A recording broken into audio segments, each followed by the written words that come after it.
En 1968, sur une piste de dragster de Mexico, quelque chose d'impossible s'est produit. Une Volkswagen coccinelle jaune, banale en apparence, s'est alignée face à des voitures construites pour vaincre. Les spectateurs ont ri. La coccinelle stock courait le quart de mile en 18 secondes, parfois moins. Puis les feux sont passés au vert, l'avant du véhicule s'est soulevé. 12 secondes et 8 dixièmes plus tard, il franchissait la ligne à 174 km/h. Silence de plomb dans les tribunes. Ce moment-là n'était pas censé exister. Et pourtant, un mécanicien mexicain venait de réécrire les lois de l'ingénierie. Si cette histoire vous fascine autant qu'elle nous fascine, abonnez-vous et laissez un commentaire, on veut savoir ce que vous en pensez. Carlos González travaillait de jour comme mécanicien senior dans la principale concession Volkswagen de Mexico City. Il changeait des bougies, réglait des embrayages, entretenait les voitures de familles ordinaires. Mais chaque soir, dans l'ombre de son atelier, il démontait les moteurs à plat refroidis par air de Ferdinand Porsche, pièce par pièce, cherchant ce que tout le monde avait décidé de ne pas voir. Depuis 1965, il courait avec des coccinelles et se heurtait sans cesse au même plafond. Le plus gros moteur de série, en 1968, déplaçait 1600 cm3 pour une puissance de 57 chevaux. Les ingénieurs de Wolfsburg avaient tracé des frontières précises. Le carter en magnésium ne supportait pas plus de 1800 cm3. Les ailettes de refroidissement ne pouvaient dissiper la chaleur générée au-delà de 100 chevaux. Dépasser ces seuils, c'était transformer des pistons en métal fondu. C'est du moins ce qu'on affirmait. Les meilleurs préparateurs VW de l'époque plafonnaient à 80 chevaux après des mois de travail. On alaisait les cylindres, on retouchait les culasses, on installait un arbre à cames plus agressif et des carburateurs doubles. Si tout se passait bien, on gagnait quelques dizaines de chevaux. Au-delà, les températures de culasse explosaient à plus de 200 degrés Celsius. Les soupapes d'échappement rougeoyaient. Les pistons se grippaient. La limite semblait gravée dans le métal lui-même. González, lui, regardait autrement. En reconstruisant des moteurs à longueur de journée, il avait remarqué que le carter de la coccinelle était dimensionné avec une générosité surprenante. Conçu à l'origine pour des cylindrés allant de 1100 à 1600 cm3, il conservait des marges structurelles importantes. Les portées de paliers étaient massives, les parois en alliage de magnésium épaisses. Et surtout, il y avait de la place, physiquement, pour loger un vilebrequin à course allongée, si tant est que quelqu'un accepte de le fabriquer. Le vilebrequin de série avait une course de 69 mm. González calcula qu'en portant cette course à 82 mm, les bielles passeraient sans toucher le carter. Couplé à des cylindres de 92 mm d'alésage, cela donnerait 2180 cm3.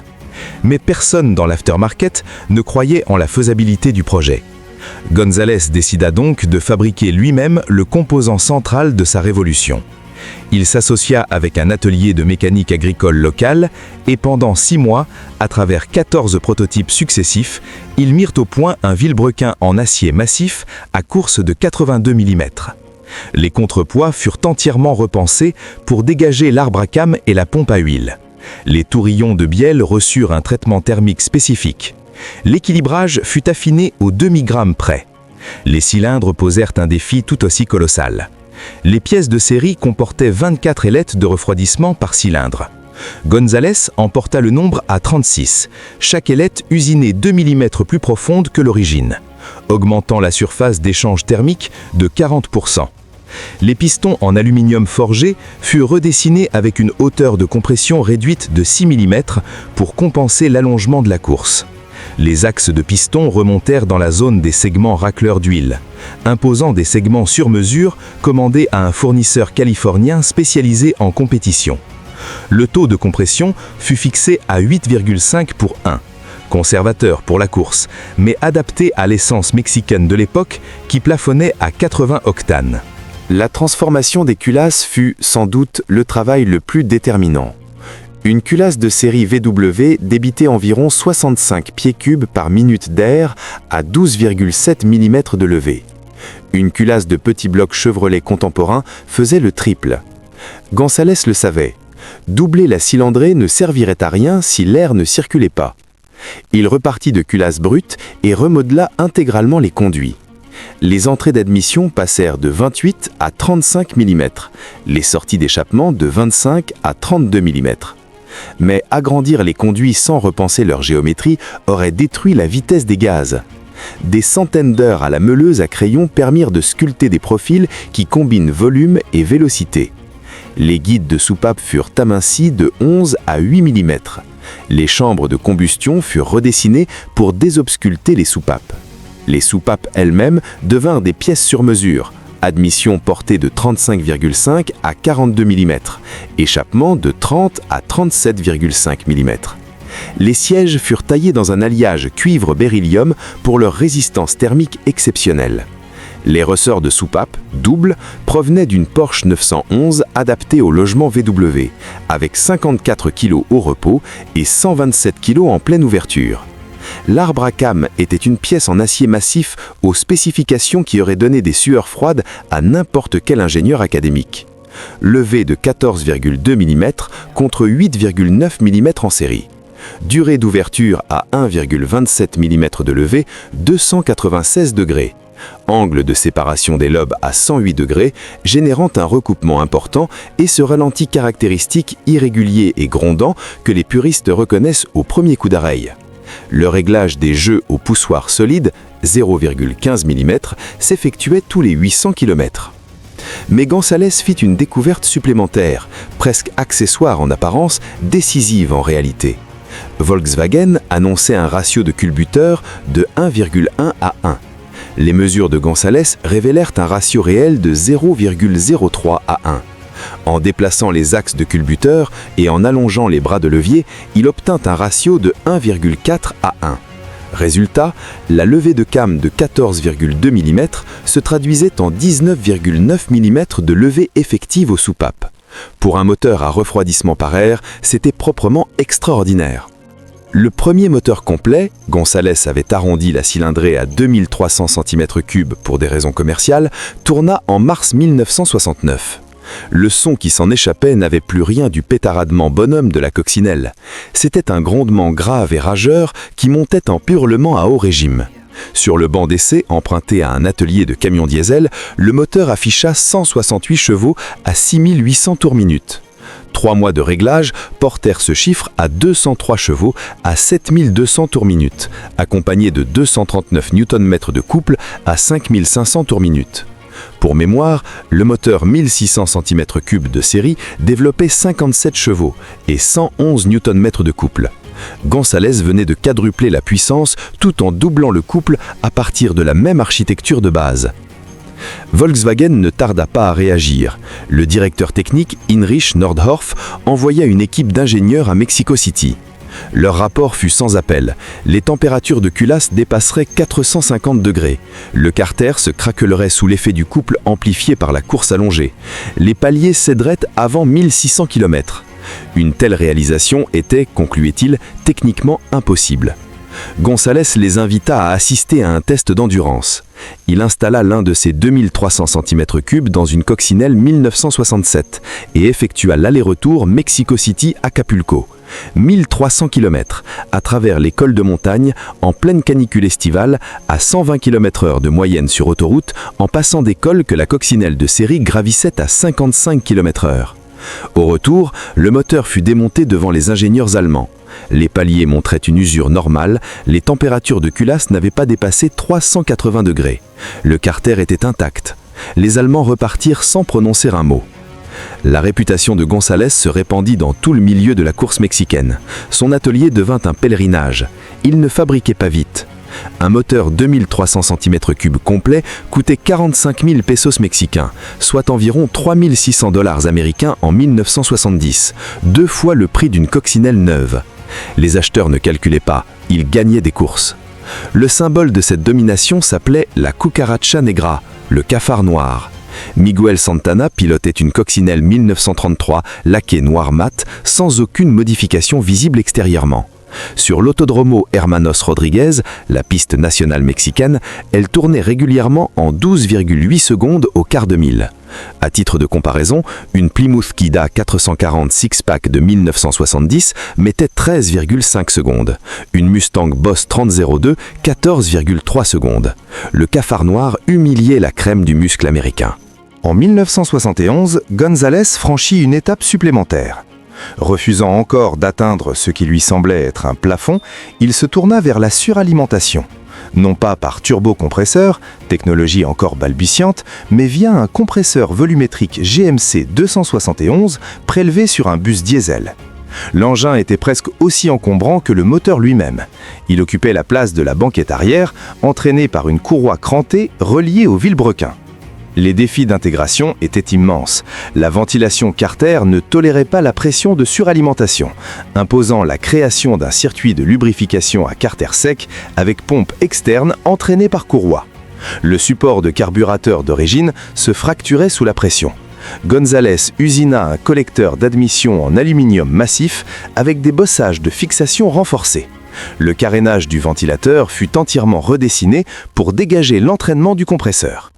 Avec 0,55 bar de pression, le moteur suralimenté délivrait 315 chevaux, soit davantage qu'une Corvette contemporaine, d'une architecture que Volkswagen jugeait incapable de dépasser fiablement les 100 chevaux. Ces moteurs soufflés exigeaient du carburant à 110 octanes et une révision complète tous les 3200 km. En course, ils étaient imbattables. Une coccinelle à compresseur González courait le quart de mile en 10,9 secondes à 194 km/h. Sur le demi-mile, elle dépassait 233 km/h. Volkswagen, après des années de dénégation, tenta l'intimidation juridique. En 1972, un courrier de VW Mexico accusa González de violer leurs brevets et de porter atteinte à leur réputation. L'avocat de González répondit avec une seule question : quel brevet précisément ? Le vilebrequin Stroker était sa conception. Les culasses partaient de pièces brutes vierges de tout brevet. Le système de suralimentation n'incluait pas un seul composant VW. L'affaire fut silencieusement classée. En 1973, González commença à expédier des kits complets aux États-Unis. La communauté VW américaine avait entendu des rumeurs sur ces moteurs mexicains légendaires via les petites annonces du magazine Hot WS. Le premier kit atterrit en Californie en septembre 1973, commandé par Gene Berg, lui-même une figure tutélaire de la préparation VW outre-Atlantique. Berg, sceptique de nature, jamais il n'avait extrait plus de 150 chevaux naturellement aspirés d'un flat-4 VW en 15 ans de métier, assembla le kit avec une minutie scientifique, consignant chaque jeu, chaque cote. Son banc d'essai affichait 198 chevaux à 7100 tours minute. Berg commanda immédiatement 10 kits supplémentaires. En moins d'un an, les moteurs González dominaient les dragstrips de la côte ouest.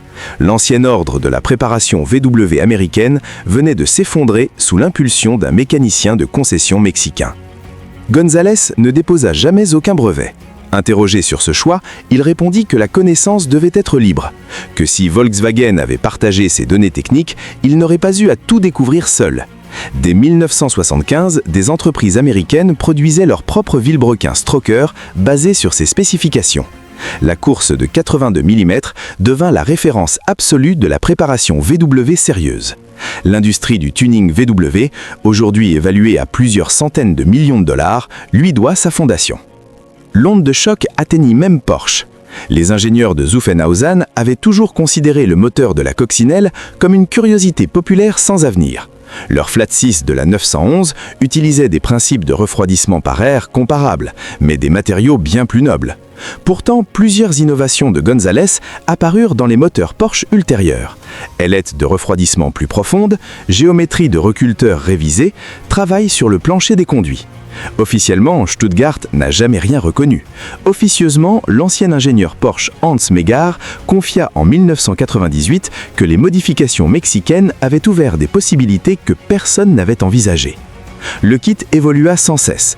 Les culasses Mark II de 1976 intégraient des conduits d'admission brasés offrant un débit de 145 pieds cubes par minute.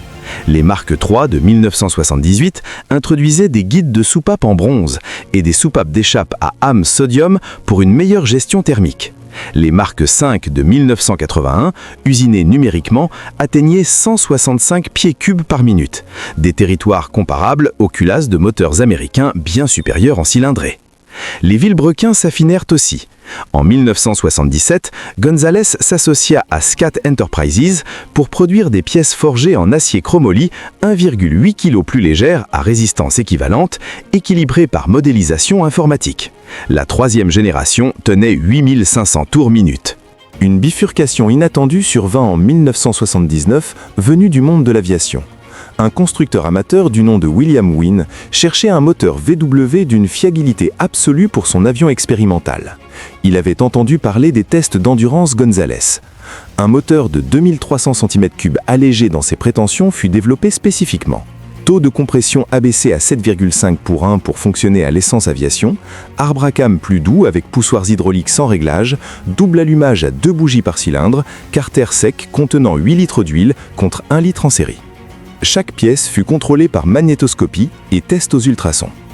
Bridé à 125 chevaux à 3600 tours par minute pour la fiabilité, ce moteur transforma les avions légers à moteur VW. Là où le 1600 cm3 peinait à maintenir l'altitude par temps chaud, le 2300 cm3 montait à 365 mètres par minute. Le prototype de Wynne relia la Floride à l'Alaska et retourna à son point de départ, 13 000 km, sans autre entretien que des vidanges. La FAA refusa toute certification pour les avions en série, mais dans la catégorie expérimentale, où le constructeur assume l'entière responsabilité, le kit Gonzalez devint la référence absolue.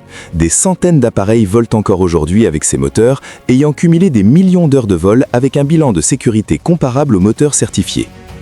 En 1982, le pilote Juan Pablo Montoya, père du futur pilote de Formule 1, construisit un dragster coccinelle à 2 moteurs Gonzalez 2300 cm3 suralimentés. Puissance combinée, 640 chevaux. L'engin a battu le quart de mile en 8,7 secondes à 248 km/h, établissant un record mondial toujours valide pour les Volkswagen à aspiration naturelle. La conception du couplage était délirante. Les 2 vilebrequins devaient être phasés à exactement 180 degrés l'un de l'autre pour l'équilibre. Les compresseurs étaient synchronisés par un arbre de renvoi intermédiaire. L'alimentation en carburant nécessitait 4 pompes mécaniques desservant 8 carburateurs Weber 48DF. Le démarrage impliquait de lancer un moteur puis d'embrayer le second via un accouplement centrifuge. La chaleur dégagée par 2 moteurs à refroidissement par air en espace confiné représentait le défi ultime. Des prises d'air NACA découpées dans la carrosserie, des ventilateurs électriques supplémentaires. Malgré tout, les températures de culasse frôlaient les 425 degrés à chaque passage. Révision complète toutes les 20 accélérations. En 1983, Gonzalez développa une version moins extrême de son kit, ciblant les conducteurs de rue désireux de performance sans sacrifier la longévité. Un vilebrequin de 78 mm couplé à des pistons de 90 mm donnait 2100 cm3 pour 110 chevaux sur essence ordinaire, avec poussoirs hydrauliques et une durée de vie entre révisions de 160 000 km.